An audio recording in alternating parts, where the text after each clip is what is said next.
Number 13. Fred 2, Night of the Living Fred. Now, this is the only Fred movie that's on this list, and this isn't the only thing Fred-related that's on this list. This is the only movie on here that has Lucas Crookshank as Fred Figglehorn.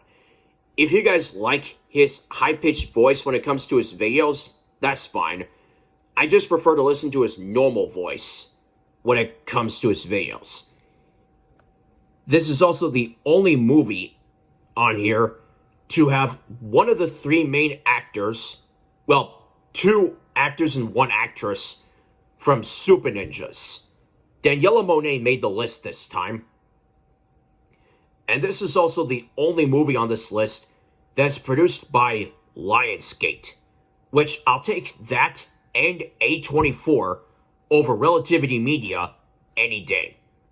And maybe Summit Entertainment and Blumhouse as well. So, I got introduced to this movie in a trailer that I saw around the fall of 2011. What did I think of the trailer? It was fine. I didn't know what to make of it because of the way the announcer said, "He's back," in a loud and creepy way. So again, I didn't know what to make of it. Then I saw the movie. And even though this movie got negative reviews, I liked it. The good news I have with this movie is that it is an improvement over the first Fred movie. The reason being is that there is a story in this movie, and Fred's screaming was toned down. But those two things couldn't save this movie from all the other stupid things that happen in this movie. Still, I had fun with it for what it was, and it was definitely a night worth living.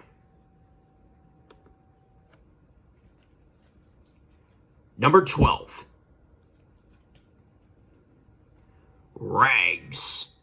I wasn't sure if I wanted to put this movie on the list, but then I thought about it, and I was like, if I had enough fun with this movie for what it was, I decided to put it on here, and that's exactly what I did. But I was nervous when I saw this movie because I saw the trailer, and it was that Hands Up song that I listened to parts of it from the trailer. I didn't like that song, and then I saw the movie, and knowing that song was coming, it played, and it hurt me on the inside. If you remember correctly, that was my number 2 No Good Very Bad song beat. If it wasn't for Just Dance, sung by Lady Gaga and Kobe O'Donis, that would have been my number 1. But the good news I have with this and the other songs in here is that there are other songs in here that I know of, like Nothing Gets Better Than This, which I liked, and the last song in here, Me and You Against the World, which I also liked. Almost a year after this movie aired on Nickelodeon, Max Schneider did a music video on his YouTube channel called Nothing Without Love, which I love.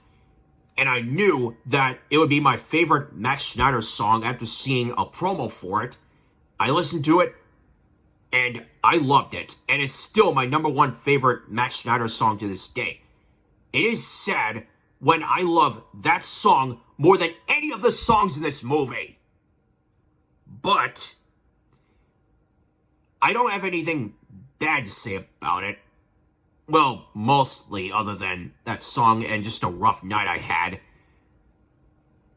I'll be nice to this and say that I liked some things in it, like the chemistry between Keke Palmer and Max Schneider. They need each other for some sort of song that they're gonna do, which, as I said, it's Me and You Against the World that they do at the end.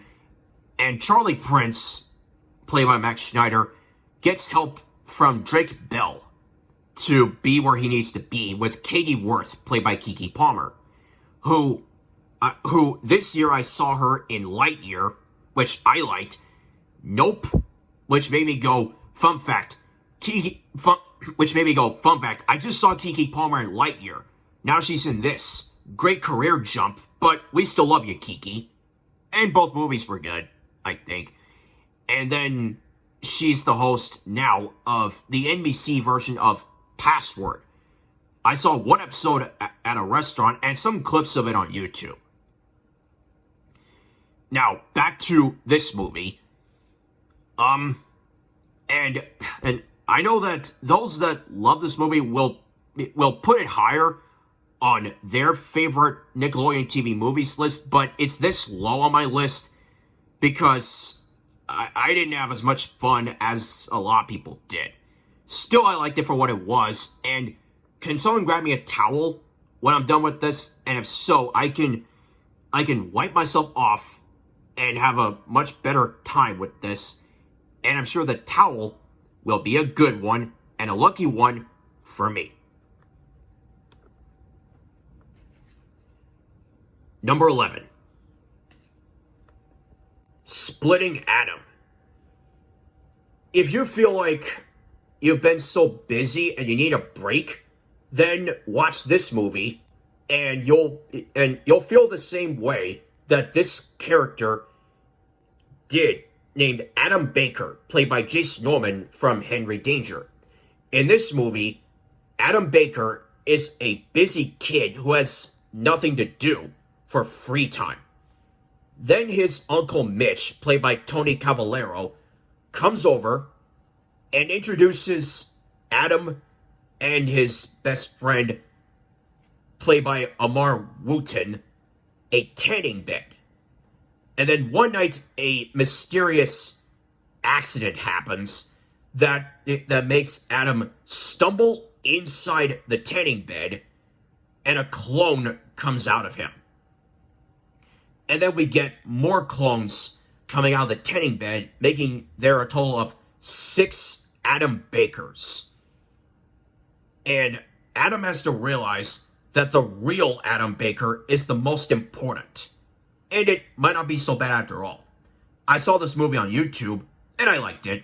I had a fun time with this movie, seeing Jason Norman deal with many different clones of him. And this was before Isabella Moner did a pilot episode of 100 Things to Do Before High School, which only lasted 1 quarter, and then the show decided, nope, we're going to go to high school right now and cancel the show. And Jack Griffo was doing the Thundermans during this movie and another one that I will mention later on. And Tony Cavallero did the TV version of School of Rock before this, and I think Amar Wooten did Night Squad. Yeah, I can't think of anything else that anybody associated with this movie has done. Oh yeah, and the lifeguard that makes this Adam right here the new lifeguard and does CPR on a young lady that can't swim. I saw him in a trailer for a Disney movie that I haven't seen called Mark and Russell's Wild Ride. And one of the actresses in that movie will appear in a Nickelodeon movie on this list later on. And so, what else can I say other than I like this movie and now it's time to split?